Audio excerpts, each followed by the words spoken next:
preguntas, los pueden ir agregando. Eh, lo que vamos a ir haciendo es, a lo mejor en esos pequeños breaks que tengo en la presentación, podamos ver esas preguntas. Ahí si me ayuda Adriana o Nicolás, interrúmpame por favor si necesitan que conteste esa pregunta en ese momento, no pasa nada. Totalmente, Y totalmente, lo vamos a hacer, Rubén. Gracias. no, al contrario. Y bueno, vamos a iniciar. Como ustedes saben, en Appbit somos una empresa de ciberseguridad que estamos muy de la mano e identificamos más que nada que hoy en día las personas son las encargadas de definir la seguridad y en el sentido a lo mejor de cómo es que la persona hoy en día tiene ese comportamiento. eh, la pandemia nos dejó muchas enseñanzas sobre cómo es que ahora los usuarios hacen esas conexiones o cómo es que los usuarios hoy deberían de tener a lo mejor ese foco para que nosotros podamos saber que el usuario que está accediendo a nuestros recursos lo está haciendo de manera segura. Y en Appgate, como bien decía Adriana, tenemos una serie de productos enfocados precisamente al usuario. Y dependiendo de dónde esté el usuario, me refiero a el tipo de usuario es que tenemos esas soluciones. El día de hoy vamos a ver una solución que es API SDP que va muy de la mano con el usuario corporativo. Y me refiero a todos nuestros empleados y todas esas personas que nos ayudan a mantener los servicios en la organización o alimentar los servicios para que al final del día, ahora sí, nuestros consumidores de servicios o nuestros consumidores de los productos que tenemos, pues bueno, estén seguros de que la información que están viendo, pues precisamente es la que necesitan que sea lo más transparente para ellos. Y en este caso, SDP, perímetro definido por software, la definición está diseñado para que todos esos usuarios corporativos, los que pertenecen a la organización, esos terceros, esos aliados, puedan estar accediendo también a los recursos de la misma manera. Al final del día estamos centrados en el usuario y este tipo de usuarios son a los que está enfocado SDP. Otra cosa importante es que es una solución basado en Zero Trust Network Access y la idea es precisamente que podamos entender ¿cómo es que hoy en el mercado estamos escuchando más frecuentemente que las soluciones Zero Trust Network Access? De repente fabricantes específicos están anunciando que sus productos son Zero Trust Network Access, pero muy probablemente aquí es donde tenemos ese choque donde el usuario inclusive escucha y escucha, le llega publicidad o empieza a ver más frecuentemente presentaciones o páginas o accesos o productos que tienen que ver con el Zero Trust Network Access. ¿Cuál es el camino a seguir? Bueno, la idea de buscar el Zero Trust Network Access es primero empezar a ver que si bien no es un problema todavía que no tenga solución, las tecnologías heredadas que hoy en día tenemos siguen estando, siguen teniendo esa presencia y muchas veces porque hay diferentes factores que pudiera ser inclusive desde la forma en la que trabaja la organización, donde decimos, bueno, pues si no hay que hacer nada, sigue funcionando, dejémoslo así. La realidad es que el dejar esa tecnología heredada hoy en día funcionando y operando de la misma manera en la que lo ha venido haciendo durante ya por muchos años, representa un riesgo por sí sola para la organización. ¿Por qué? Porque muchas veces esas tecnologías heredadas no fueron concebidas o consideraron el tener esas capas de seguridad que hoy en día son necesarias. ¿Por qué? Porque bueno, hoy más que nunca, pensando en el usuario y desde el enfoque de que el usuario es el que hoy representa, y a lo mejor lo escuchamos muy frecuentemente, yo a lo mejor estoy un poco en contra de que el usuario siempre es el eslabón más débil en la cadena de seguridad. Hoy en día ese usuario, al estar expuesto a ataques como un phishing, hace que toda la infraestructura, todos nuestros accesos se comprometan. Y los atacantes han sido hábiles en ese sentido al decidir que el phishing les está funcionando y hay estadísticas que año con año nos confirman que un ataque de phishing es más eficiente, más barato y que los usuarios siguen cayendo lamentablemente, donde el usuario entra bajo una promesa de recibir un regalo recibir un paquete o inclusive liberarle un cheque que está pendiente de un banco del cual no es cliente, el usuario entra y accede a credenciales corporativas. Le está dando la mitad del trabajo al atacante. Entonces, muchos de esos accesos que se dan de esa manera, suplantando la identidad del usuario en un acceso de red o en un ambiente de red, los primeros elementos que van a ser afectados son precisamente las tecnologías heredadas. ¿Por qué? Porque es algo que muy probablemente no necesita que el usuario tenga que ingresar credenciales o que tenga que ser verificadas o al cual yo le puedo agregar un elemento adicional de seguridad. Esos son los primeros elementos, los de las tecnologías heredadas, las que van a tener esos problemas de acceso y que muy probablemente muchas veces también afectan de manera directa el cómo se comporta el negocio. La idea de Zero Trust también es transformar esa red empresarial, es decir, eh, tratar de que ahora la estructura de seguridad sea más unificada y sea de alguna manera también más enfocada hacia lo que el usuario y los accesos a los diferentes recursos, así como la arquitectura que tenemos, empiece a tener esa forma de seguridad unificada. Otra cosa que muy probablemente con el paso del tiempo hemos ido aprendiendo es que el acceso seguro que hoy tenemos no precisamente significa que sea seguro. Normalmente asociamos el tema de seguridad a situaciones como el estar actualizado, el que los parches de seguridad, el desarrollo constante sobre lo que yo tengo me permita garantizar que estoy al día con esos ataques. Bueno, cuando yo hablo de modernizar el acceso seguro, muy probablemente nos vamos a encontrar con temas de tecnologías que llevan 20, 25 años en el mercado trabajando de la misma manera y que están hoy al día en esa parte del control de acceso.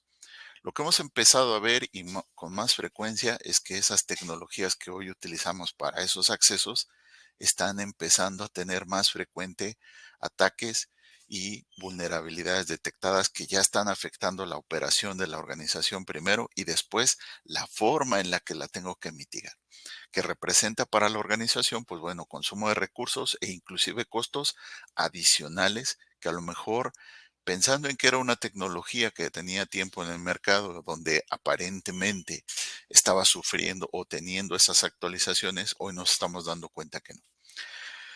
Y la idea de todo esto también es llegar a esa reducción de gastos operativos, es decir, los tiempos que nos toma hoy en día o que nos consume administrar nuestras plataformas, de repente está teniendo cada día esos incrementos. ¿Por qué? Porque ya le tengo que dedicar más tiempo a la manera en la que voy a operar y a modificar o a generar políticas de acceso en todo mi ambiente de esa red corporativa.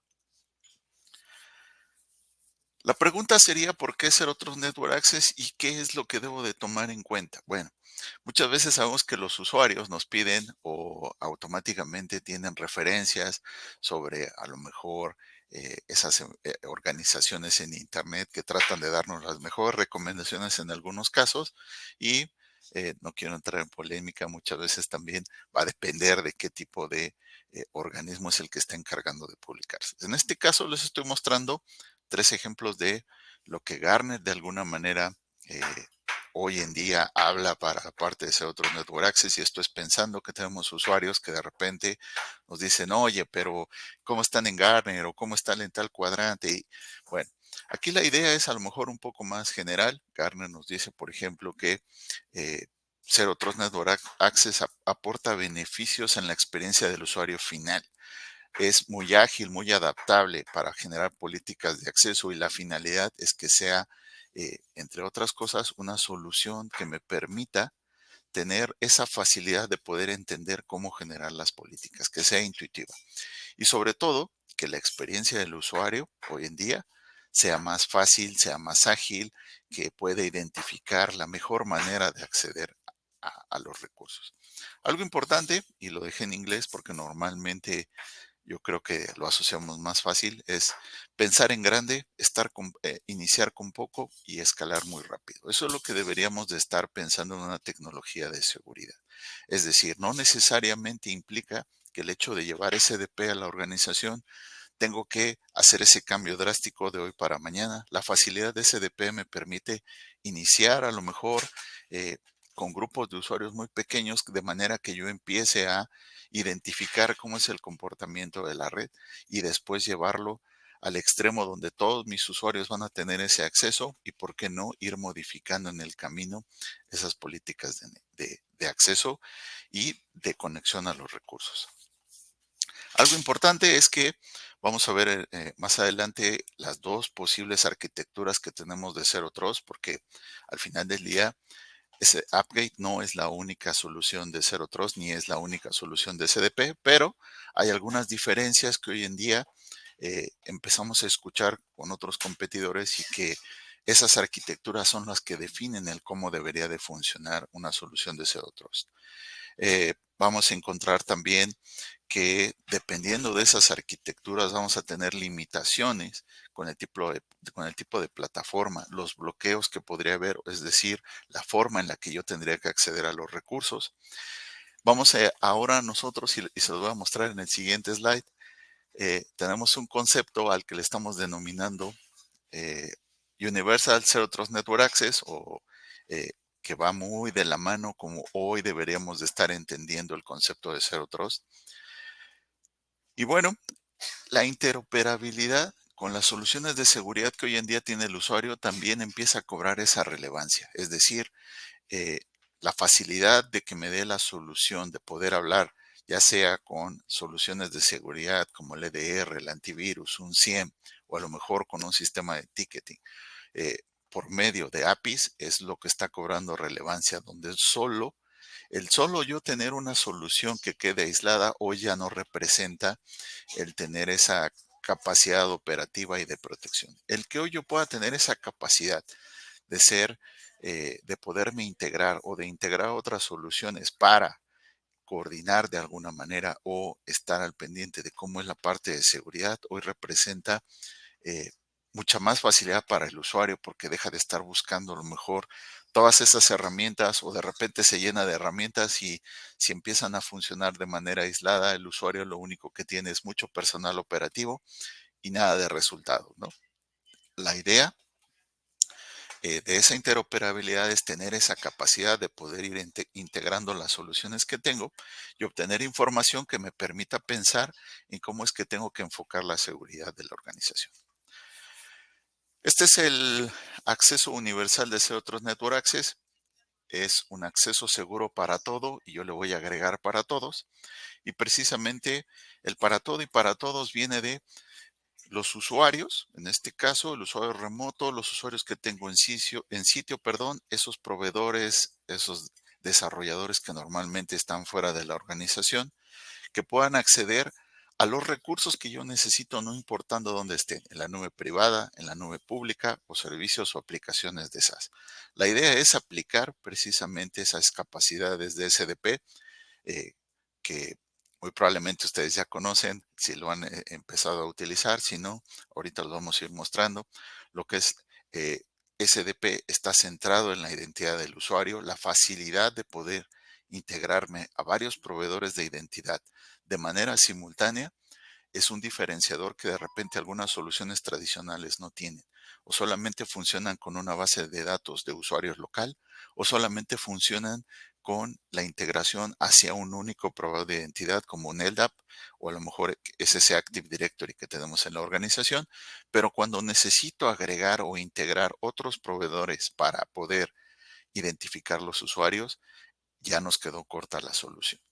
El privilegio mínimo de acceso es parte de esa filosofía de Zero Trust, es quitarle al usuario primero la confianza implícita que le depositamos por el simple hecho de pertenecer a la organización, donde lo que hacíamos era pertenecer a la organización, darle acceso ¿a qué?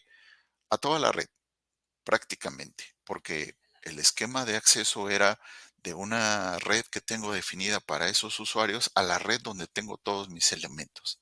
La pregunta a veces era, ¿y ese usuario que a lo mejor, me voy a ir a un caso drástico, es la recepcionista o a lo mejor es el de mantenimiento de la organización, que ve la parte eléctrica, ni siquiera tiene que ver a lo mejor con la parte de TI, pero se tiene que conectar para revisar ciertos elementos? debería de tener acceso a toda la red, a todos los elementos, a los servidores de misión crítica, a esos servicios que normalmente accede la organización. Muy probablemente no, pero por el hecho de pertenecer a la organización, hoy tiene acceso.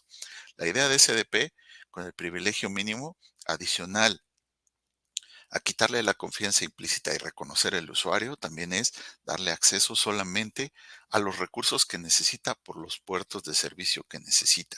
Vamos a ver que la infraestructura que utilizamos para SDP está invisible o decimos que es una característica principal. Manejamos un protocolo que se llama SPA, Single Packet Authorization. Eh, Vamos a ver también en un slide más adelante cuando veamos cómo es que se compone la solución. El tener ese cliente de conexión que me va a permitir manejar SPA, me va a permitir también invisibilizar la infraestructura. Y por ahí hay un dicho que dice que si el atacante no puede ver lo que va a atacar, pues no puede continuar con ese ataque. Y la idea es sencilla, si yo no puedo ver la infraestructura, no la puedo alcanzar, simple y sencillamente no hay forma de que esté en ese campo de visión del atacante para que inicie con todo esa cadena para poder hacer algo o acceder de manera no autorizada a esos recursos. Y a lo mejor la diferencia es que hay tecnologías hoy en el mercado que siempre van a estar vivas. Así nacieron. La idea es que el usuario se conecte no importando dónde se encuentre. Y está bien, pero una cosa es cuando yo no puedo distinguir entre un amigo y un amigo. Perdón, entre un amigo y un enemigo. ¿Y a qué me refiero? Cuando yo expongo la infraestructura para que cualquier persona lo pueda ver, no necesariamente lo están viendo solo mis usuarios, sino también lo están viendo los atacantes. Entonces, eso también representa hoy en día un riesgo. Entonces, ¿por qué no ir mitigando eso? SDP, lo primero que nos ofrece es invisibilizar esa infraestructura para que solamente los usuarios que pertenecen a la organización sean los únicos, primero, de encontrar la forma de conectarse y después tener acceso una vez que han sido verificados. Es flexible y ágil. La integración con APIs, automatizaciones, hacen que la seguridad se empiece a unificar en el sentido de que pueda aprovechar la información que recibo de diferentes herramientas y, ¿por qué no? Inclusive poder interactuar con ellas para que la seguridad sea más eficiente. La idea es que podamos tener un motor de políticas unificado, donde todo esto y lo que recibimos de otras soluciones nos ayuda a mejorar esa experiencia de usuario. Al final del día, la idea es que el usuario final se pueda conectar, pueda acceder a los recursos de manera simple, no importando dónde se encuentre. Hoy en día con SDP ustedes pueden establecer una sola conexión y van a poder tener acceso a recursos que se encuentran a lo mejor distribuidos de manera geográfica. Y para el usuario es simple establecer una conexión.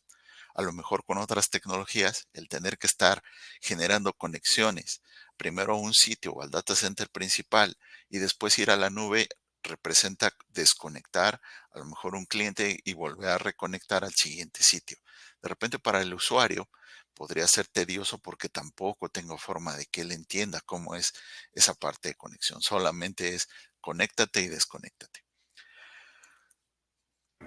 Rubén, tenemos Adelante. una consulta. Puede ser que lo Adelante. vayas a hablar más adelante, pero también te voy preguntando.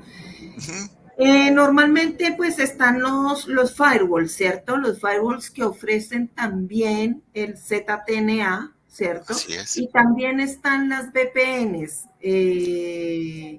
Entonces, de pronto lo vas a hablar más tarde, pero ¿cómo se diferencian tanto de la solución del firewall nativa como de también de la solución de VPN?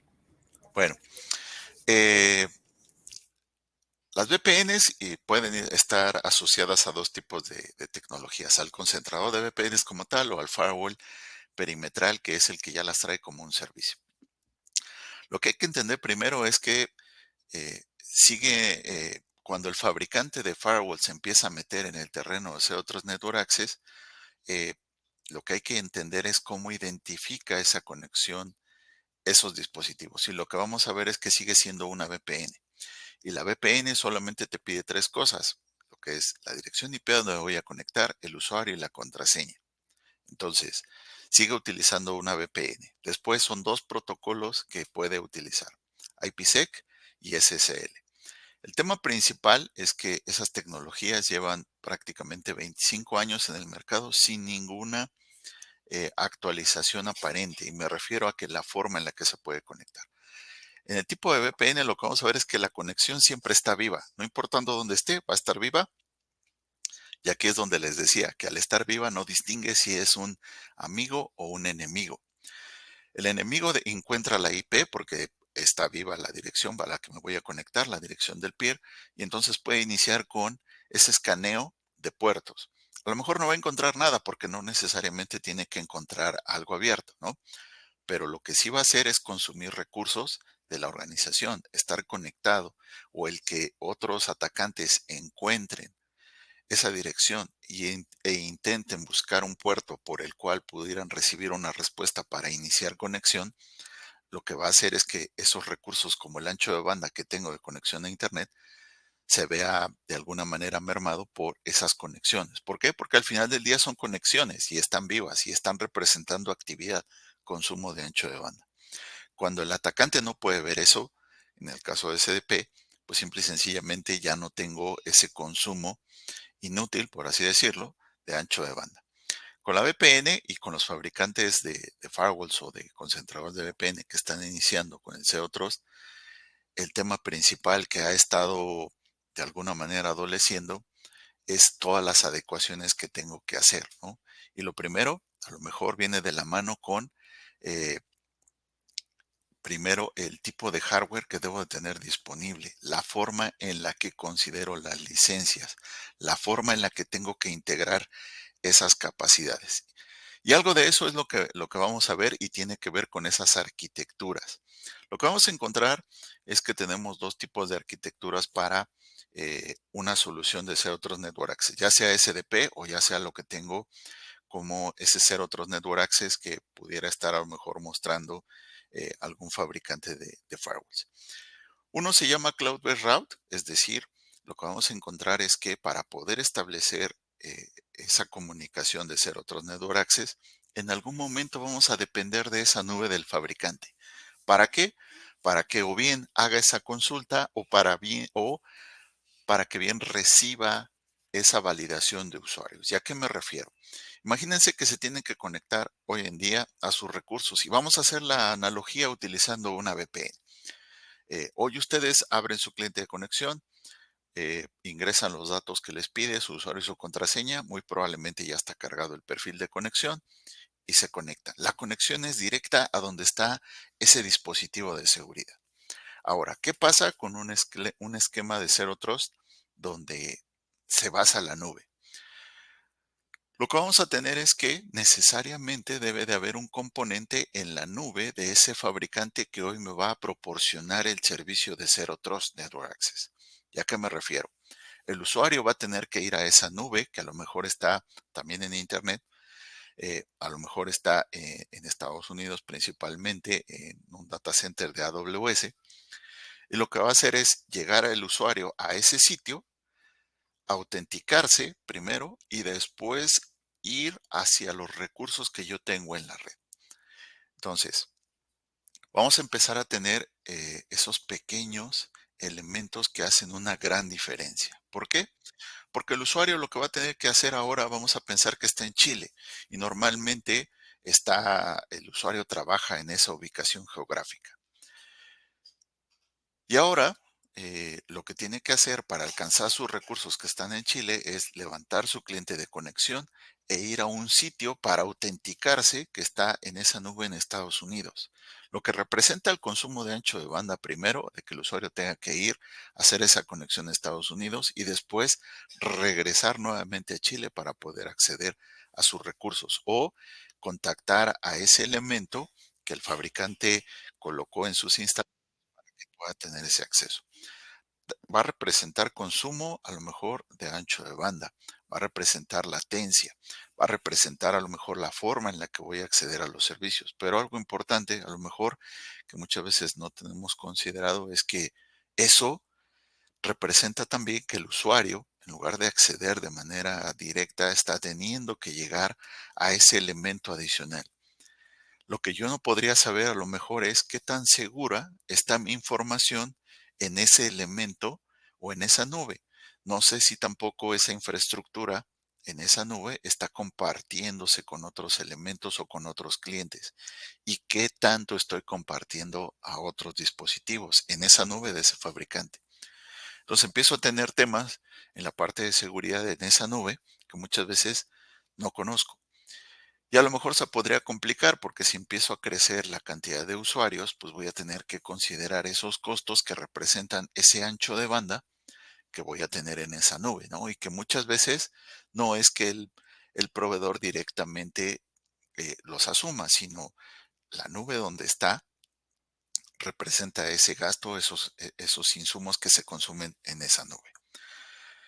Lo que hacemos con SDP es precisamente el que sea Direct Route. Ahora me permite que el usuario donde tenga sus recursos es a donde los va a acceder.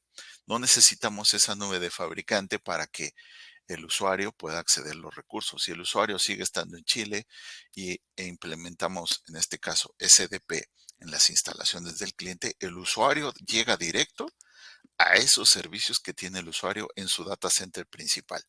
Otra ventaja que tiene SDP es que funciona en ambientes híbridos de red.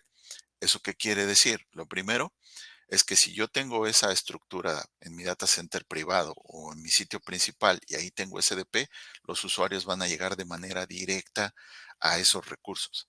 Pero si tengo ahora yo recursos de IaaS en esas nubes, ya sea AWS, Google, Azure, pues también puedo desplegar en esas tres otra, otra instancia donde voy a poder tener también SDP. La ventaja es que en esas tres nubes principales nosotros ya existimos como una imagen que puede ser utilizada, una imagen que ya fue homologada y que no necesito adecuar a ese ambiente de nube. No tengo que trabajar ni pensar en que el llevarlo a la nube implica verificar si soy compatible con los tags, con el tipo de recursos de red, el cómo me voy a conectar, el si puedo o no obtener una IP, el cómo me va a asignar las IPs públicas. Todo ese ambiente de red que tenemos en esas nubes, SDP ya lo toma como parte de su configuración, como si fuera una imagen más que puede utilizar en esa nube.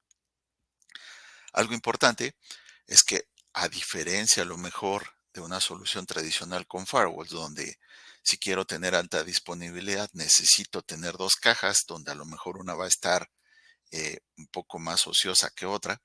En SDP, la redundancia operativa, nosotros no le llamamos alta disponibilidad, le llamamos colectivo.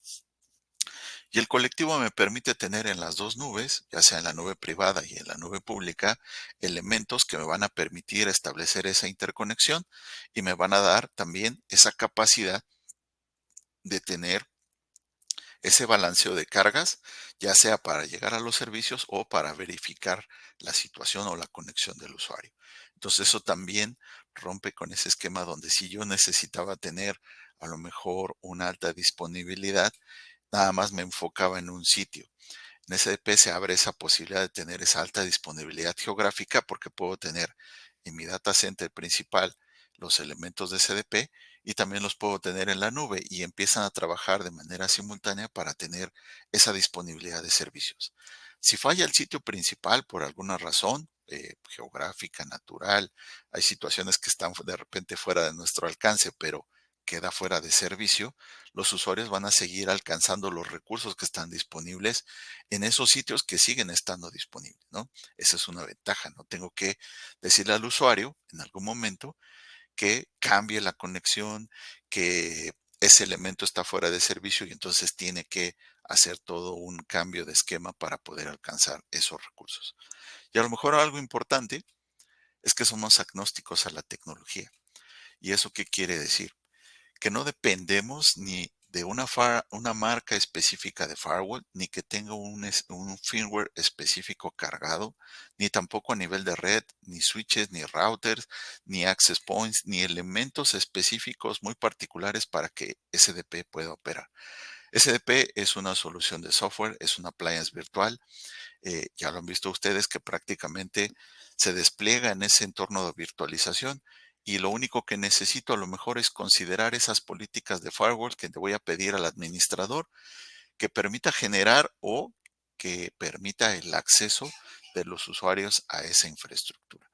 Eso es mucha ventaja porque no tengo que considerar a lo mejor elementos adicionales, ni tengo que considerar tiempos adicionales para hacer esa implementación. Simple y sencillamente, a lo mejor el único requisito es que cuente con un virtualizador como eh, VMware, Hyper-V, Nutanix, KVM, que son los más utilizados, y que a lo mejor nosotros definimos esos porque son los que hoy en día tienen soporte y en los cuales están en ese proceso de constante actualización en temas de seguridad. Entonces también por eso nos apoyamos y especificamos el uso de esos virtualizadores, pero también son los virtualizadores que más utilizan en las organizaciones precisamente por el esquema de seguridad eh, o de actualizaciones que están teniendo.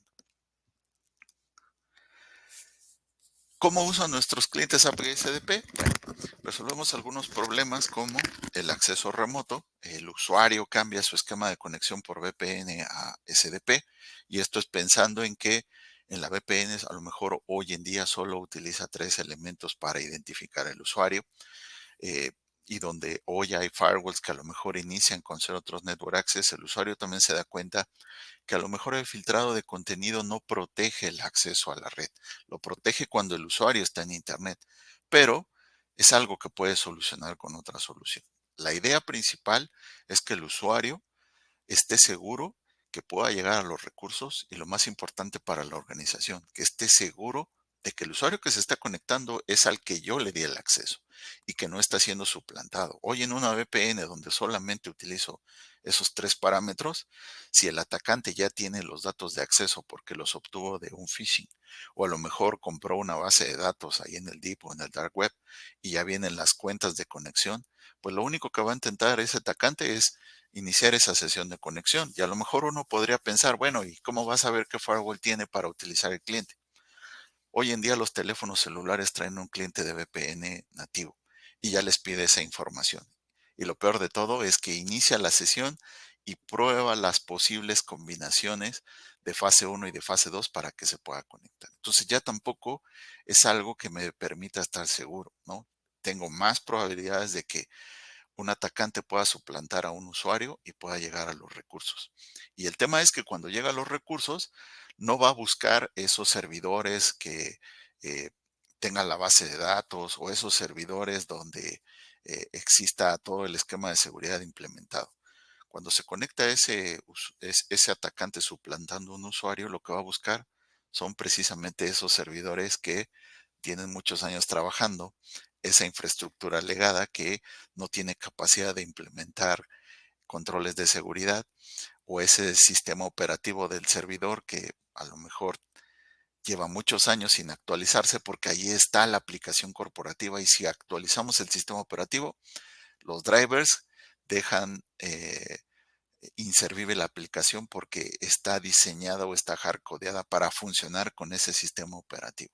Eso representa un riesgo, porque imagínense que ese atacante no solo se conecta y encuentra el servidor y encuentra las vulnerabilidades, sino le pasa un malware que se puede transformar en un ransomware. Entonces, el llegar a un servidor con un usuario que fue suplantado y descargar o meter un ransomware compromete ahora sí la operación de la organización porque está accediendo a un servidor que aparentemente no tendría que estar disponible para que todos los usuarios lo podrían ver. Con SDP y en la parte del acceso remoto, pues bueno, limitamos el acceso con el privilegio mínimo solamente a los recursos que necesita acceder el usuario y después con todos los elementos que me permiten identificar esa conexión del usuario. Puedo inclusive hacerlo único y entonces empiezo a descartar que pueda ser suplantado. Accesos terceros y proveedores, algo que normalmente sucede con los proveedores, muchas veces con los desarrolladores, es que no tenemos esa forma de tener la seguridad o de ofrecer esa limitación para que ese desarrollador se conecte solo a los recursos que necesita. ¿Cuántas veces no hemos escuchado que por ser el desarrollador necesita tener un acceso ENI? Y cuando empezamos a preguntar desde la perspectiva de seguridad, oye, pero ¿por qué un ENI? La respuesta es porque no sé qué puertos voy a utilizar. Es el desarrollador. Debería de tener esa capacidad inherente de decirme, voy a utilizar estos puertos de servicio, necesito estos accesos. Y la respuesta de es que no sé porque apenas estoy iniciando el desarrollo es algo que no debería de existir. Las implementaciones híbridas van más de la mano con esa parte de tener eh, accesos en la nube o estamos con servicios en la nube. Entonces, la facilidad de poder tener el acceso al data center principal o a la red principal y al mismo tiempo a la nube es algo que el usuario le ve con mucho valor porque puede estar trabajando ya en los dos ambientes y a lo mejor, muy probablemente, en algún momento el sitio principal o el sitio on-prem va a dejar de ser ese sitio principal donde están todos los recursos. Entonces, puede estar trabajando un usuario hoy en día en los dos sitios de manera simultánea. Y lo mismo pasa con la migración a la nube, ¿no? Algo así como esa implementación híbrida, en la migración a la nube podría darse también la misma funcionalidad. En la parte de, de fusiones y adquisiciones va más de la mano con esa integración que debo de tener para que ahora la empresa que estamos absorbiendo o que nos está absorbiendo pueda tener esa capacidad de poder dar esa conexión unificada a los diferentes elementos e inclusive hacer esa diferenciación, si así es el caso, ¿no? De que la empresa A solo accede a sus recursos que a lo mejor están en la nube y por alguna razón tiene que ir a la empresa B, a lo mejor acceder a un recurso lo puede hacer y lo mismo pasa para la B, ahora llegar a todos sus recursos que están en la empresa B y a los nuevos recursos a los cuales ahora se tiene que adaptar para poderlos alcanzar. Vamos a ver algunos casos de éxito que prácticamente tienen que ver con el cómo los hemos ayudado con esos casos de uso que normalmente definimos. El acceso remoto. Tenemos, por ejemplo, una organización donde 400 usuarios utilizaban una VPN, pero a lo mejor el tema era lo que les comentaba. Es una tecnología que lleva mucho tiempo en el mercado y que ya le quedaba corto al usuario en cuanto a cómo identificar al usuario. Tres elementos que prácticamente son los que siempre ha utilizado la VPN, ya no le daban esa facilidad de identificar el cómo tenía que acceder a esos usuarios. Los retos de este caso de uso, de este caso de éxito, es los trabajadores remotos se incrementaron. Entonces, el primer tema fue que y muy probablemente es algo que le pasa hoy a los usuarios. Ellos tienen un firewall donde están recibiendo las VPNs. El primer tema es que la VPN o el equipamiento de VPN está definido para un número de licencias. Normalmente las licencias están asociadas al dispositivo que va a utilizar la licencia. Entonces, si de repente yo tengo 100 usuarios y ahora voy a tener 400, a lo mejor el primer tema va a ser que el firewall que hoy tengo no soporta el tener 400 licencias de VPN. ¿Qué va a representar esto? Primero, cambio de tecnología. En este caso, tengo que traer un hardware adicional o un hardware con mayor capacidad para me pueda resolver la conexión de 400 usuarios. Y a lo mejor lo que va a representar el cambiar el firewall no solo es para soportar la cantidad de VPN, sino el ver las políticas de acceso que tengo, a lo mejor el tenerlas que pasar a esa nueva infraestructura.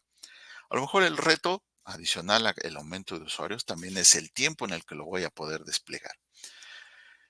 En este caso, utilizaban 11.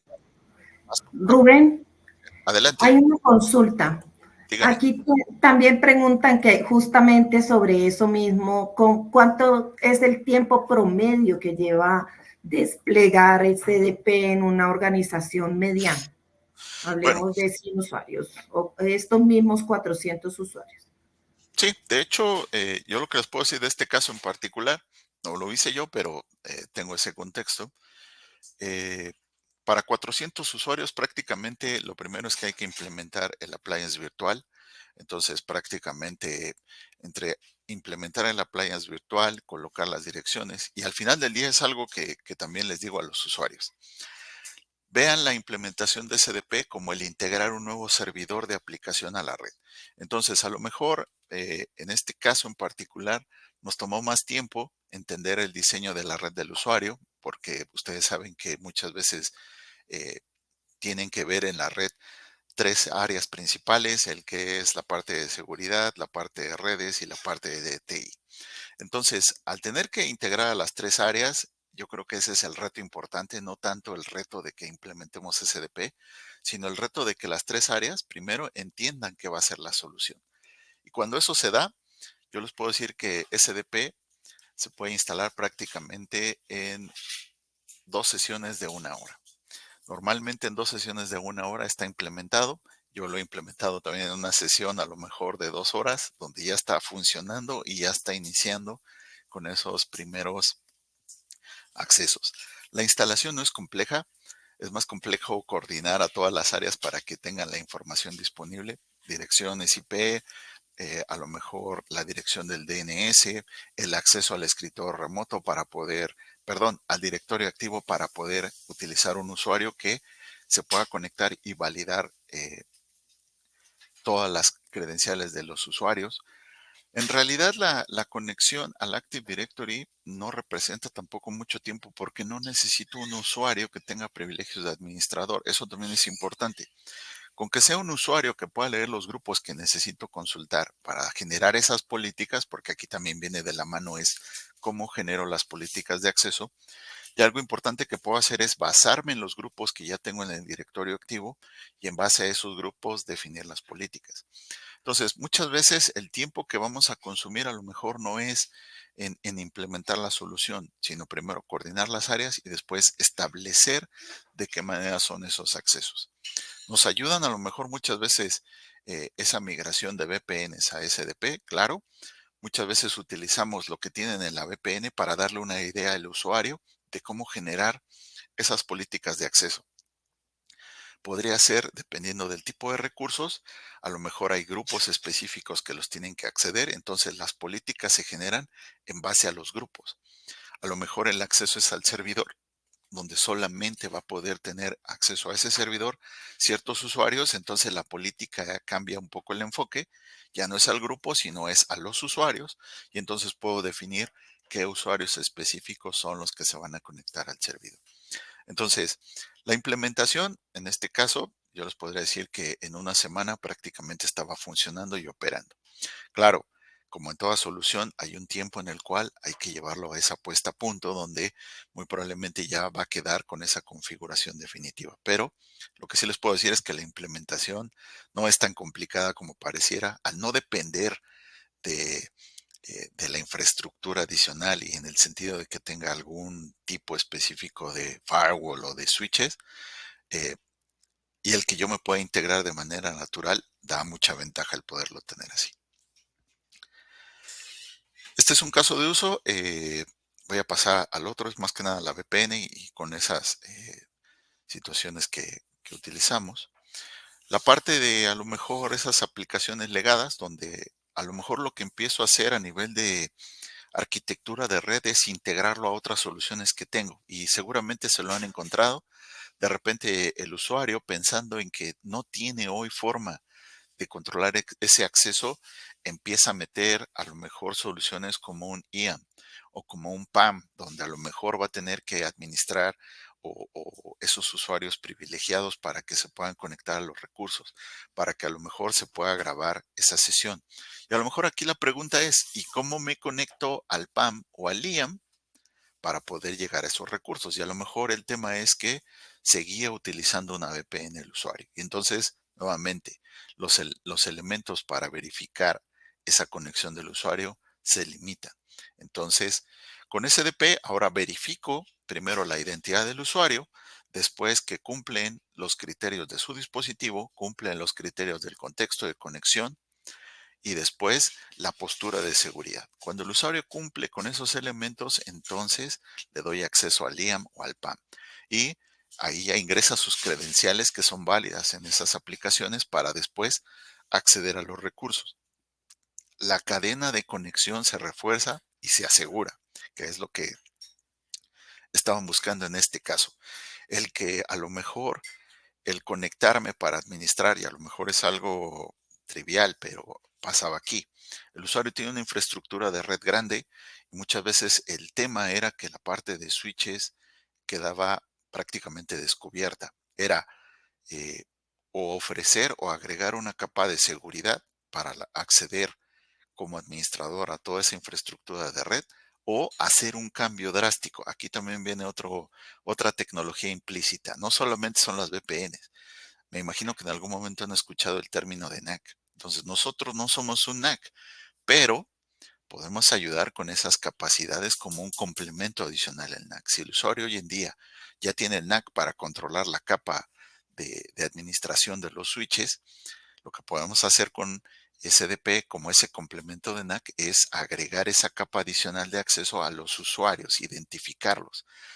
Decíamos que el Universal ZTNA es para todo y para todos. No importando si el usuario viene desde Internet o está en la red, yo le podría aplicar esas capacidades para identificar el usuario. Y entonces aquí el usuario, al ver que no solo controlo el acceso al IAM o al PAM, sino que también le puedo dar ese doble factor de autenticación cuando se quiere conectar a ese switch o cuando se quiere conectar a ese switch de core, donde hoy en día no lo puedo integrar a un doble factor de autenticación, es lo que también ayuda al usuario a tener ese control. Y no solo de acceso, sino también en algún punto de cumplimiento o de auditoría, porque son elementos que normalmente no necesitan o no están considerados como una capa más de seguridad, sino le van a dar acceso y están diseñados para que el usuario se conecte, lo administre, pero el que yo tenga que integrar algo más de seguridad representa un trabajo a nivel operativo, ¿no? Si quiero ingresar, ya sea, vamos a pensar a lo mejor en el gigante azul y necesito integrar un TACAX para que todos los dispositivos estén integrados, pues también representa un reto operativo, ¿no? La migración a la nube es algo similar a lo que habíamos estado platicando. ¿Qué pasa cuando el usuario se tiene que ir a la nube, tiene que empezar a tener servicios allá?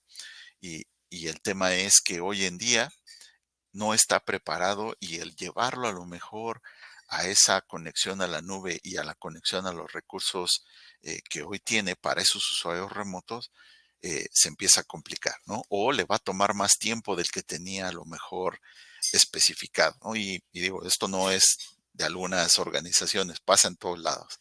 De repente necesitamos tener los servicios en la nube, necesitamos que empiecen a acceder y cuando a lo mejor en la manera tradicional comenzamos a ver de qué manera lo vamos a poder hacer, nos damos cuenta que nos va a tomar más tiempo del que normalmente debería tomarnos, ya sea porque tenemos que adecuar algo en la nube o tener elementos en la nube que hoy no tenemos. Entonces, con SDP, prácticamente en AWS ya existe la imagen, el usuario la despliega, ve que se puede conectar prácticamente a las 2 horas de que ya levantó la instancia o la imagen en AWS. Y después cuando quiere llegar al sitio central también hace ese despliegue y se da cuenta que prácticamente en un día el usuario remoto tiene acceso a los dos lugares y puede estar accediendo a los recursos, es algo que le soluciona mucho tiempo que a lo mejor tenía destinado o que debería de destinar precisamente para hacer ahora sí la migración y que el negocio continúe funcionando. El acceso de terceros es algo muy común, el que yo pueda darle al usuario o al tercero, ese cliente de SDP para que establezca la conexión. Y si alguno de ustedes ya ha visto cómo funciona SDP, cuando el usuario se conecta, gracias a que tiene el cliente de conexión, puedo ver esa información que me permite explotar esas capacidades y definir el cómo el usuario debería conectarse. Vamos a ver un poco de cómo funciona SDP y a lo mejor este es un slide que ya han visto por ahí. A lo mejor nada más es entender rápido cómo está. SDP se compone de dos elementos. Uno es el appliance virtual y el segundo elemento es el cliente de conexión que yo instalo en la máquina del usuario final. El appliance virtual se compone de dos elementos, controlador y gateway. Podrían estar separados o podrían estar en el mismo appliance virtual. Esa es la ventaja. Solamente consumo recursos virtuales. Si necesito crecer de usuarios, si hoy tengo una cantidad asignada de memoria o de virtual CPU, la puedo incrementar porque es la virtualización y me da esa facilidad.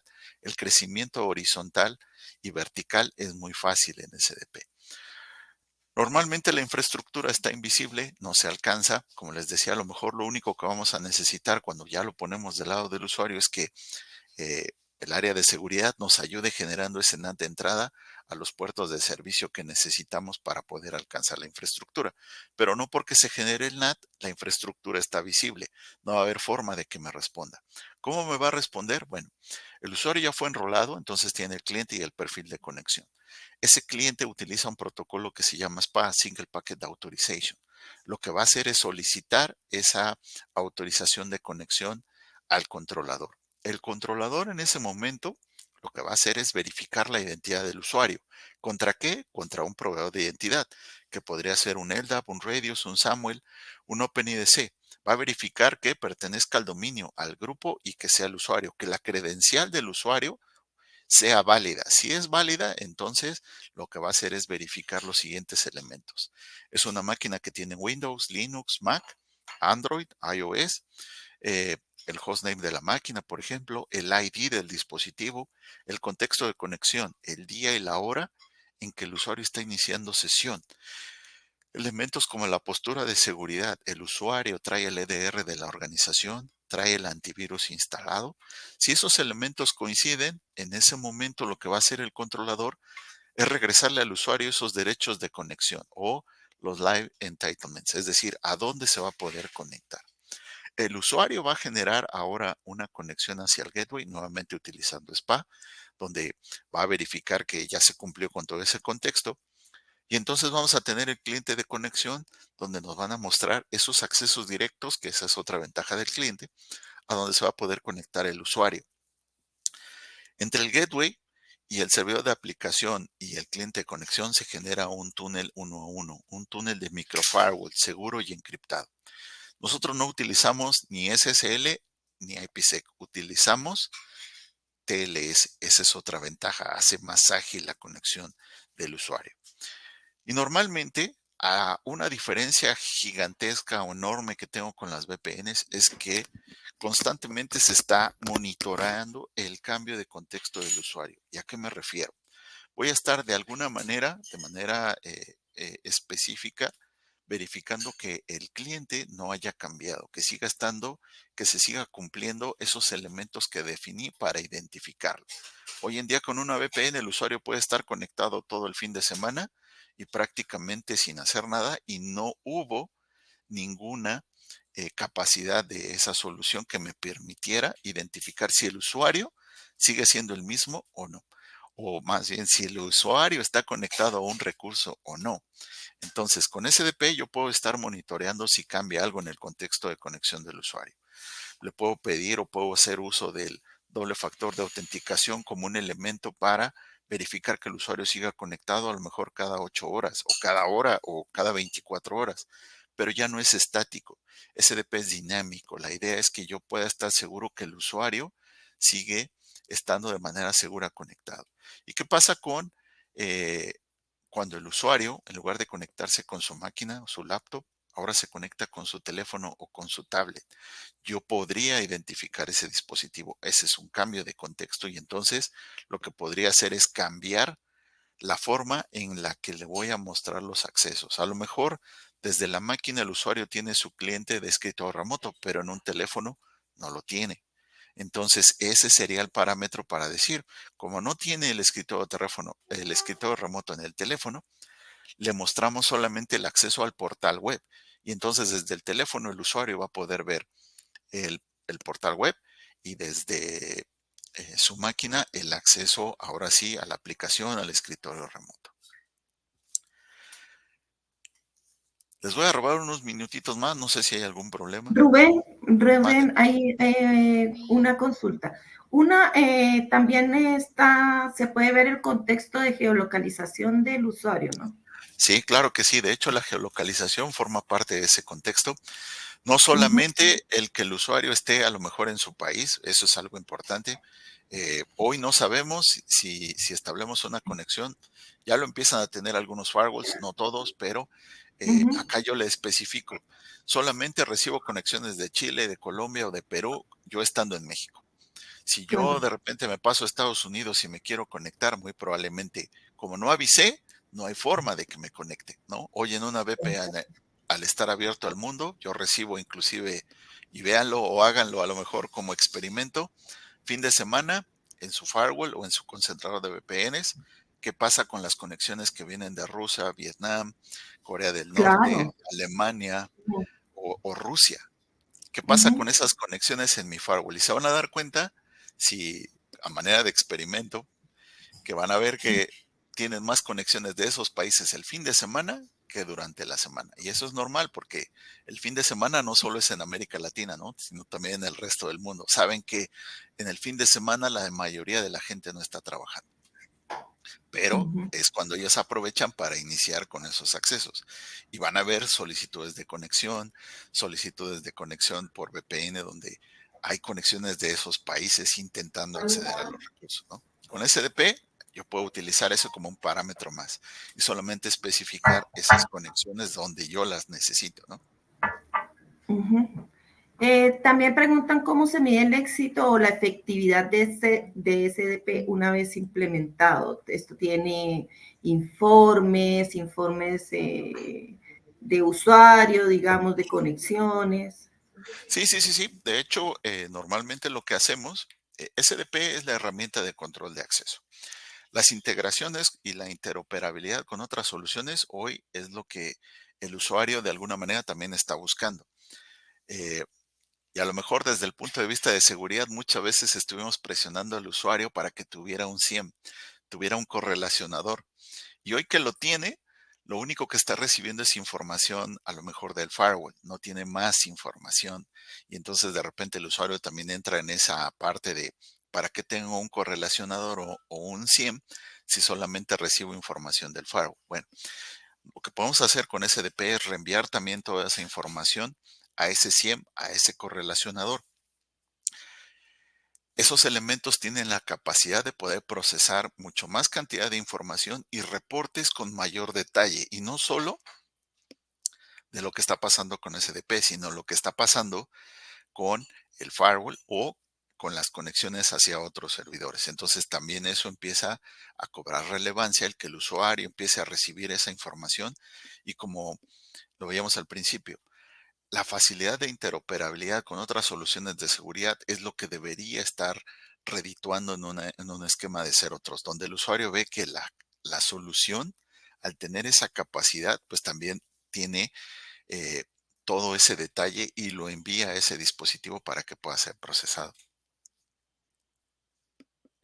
También es importante, digamos, el nivel de desconexión, ¿no?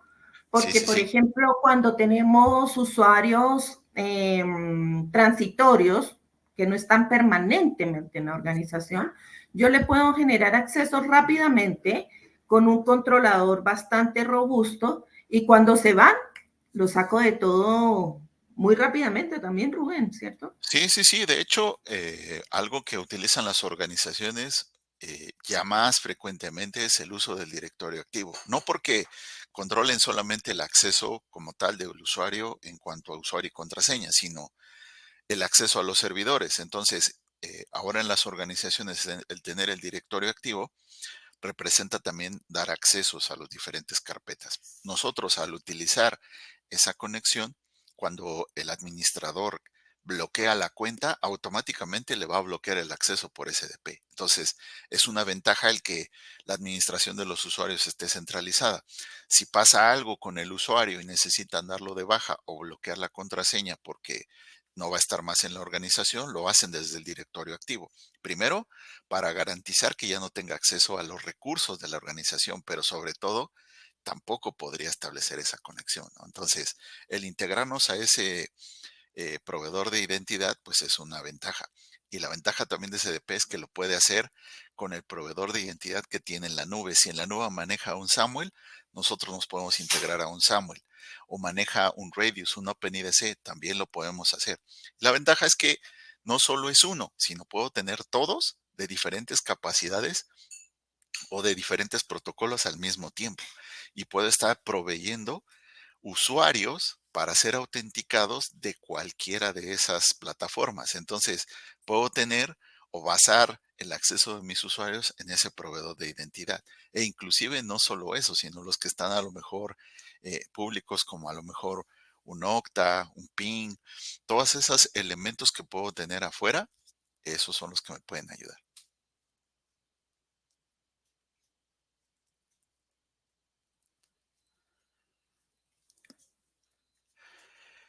Y lo que les quería mostrar es más que nada un ejemplo de cómo es un ambiente ya productivo. A lo mejor este ambiente es un poco más extenso.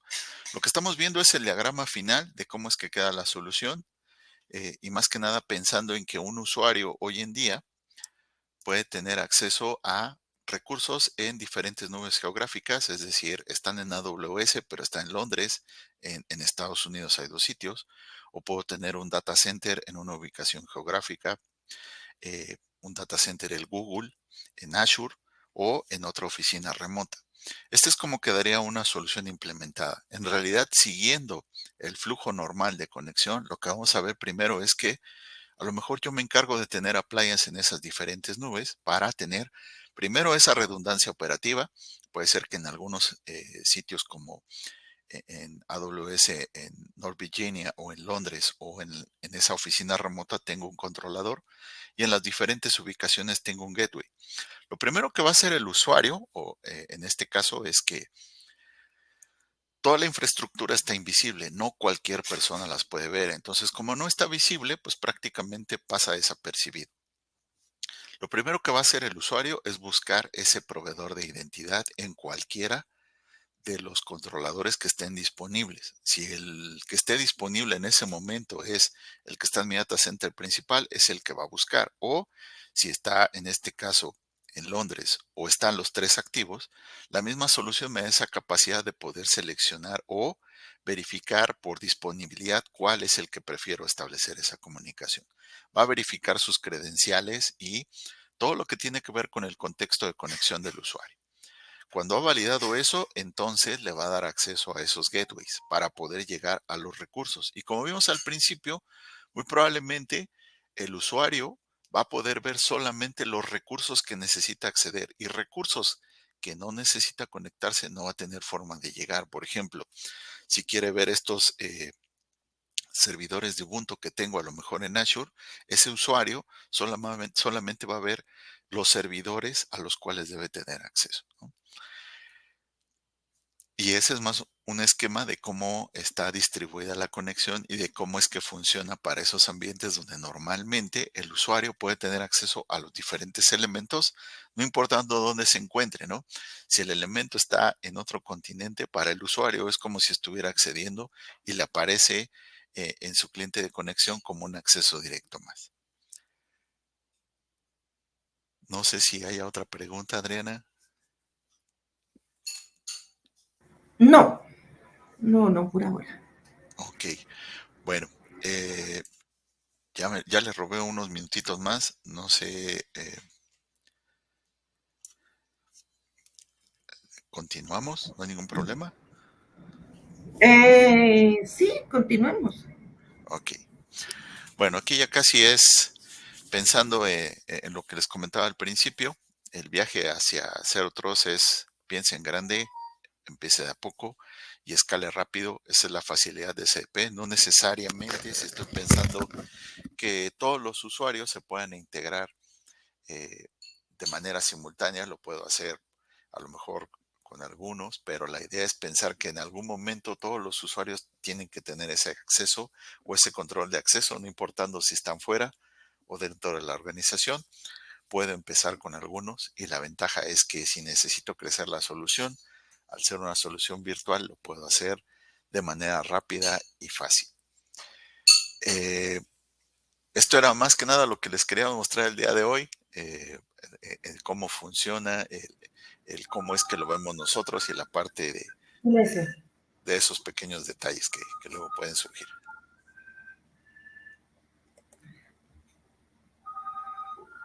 Rubén, muchas gracias. Muchas gracias a todos por estar acá en este webinar de hoy. Gracias por acompañarnos. Podemos implementar SDP en olas. Podemos empezar por un grupo, después ir implementando otro. No es necesariamente tenemos que implementar todo una estructura porque pues obviamente es un tema nuevo, es un tema que estamos partiendo. Entonces, hablemos con los clientes. Les vamos a mandar esta sesión quedó grabada. Así que Vamos a mandarles a ustedes el video, también les vamos a mandar información de SDP, todo lo que necesiten de reuniones, presentaciones, pruebas de concepto, lo pueden conversar conmigo. En el chat quedó el correo electrónico adriana.molano@cpnnetsecurity.com. Rubén, muchas gracias por tu presentación, estuvo súper linda. Encuentro que nos ayuda mucho a conocer esta visión de lo que necesitan las empresas con respecto al usuario, porque hay mucha confusión, mucha gente preguntando múltiple factor de autenticación, y cuando lo que necesita es el contexto del usuario, es conocer a dónde se está conectando. Entonces hay que preguntar, hay que hacer este doble clic con las empresas, preguntarles un poco más allá sobre lo que están necesitando, hasta dónde quiere llegar, cuál es su visión, cuál es su misión en lo que necesita para tener el contexto del usuario. Entonces ahí es cuando uno se da cuenta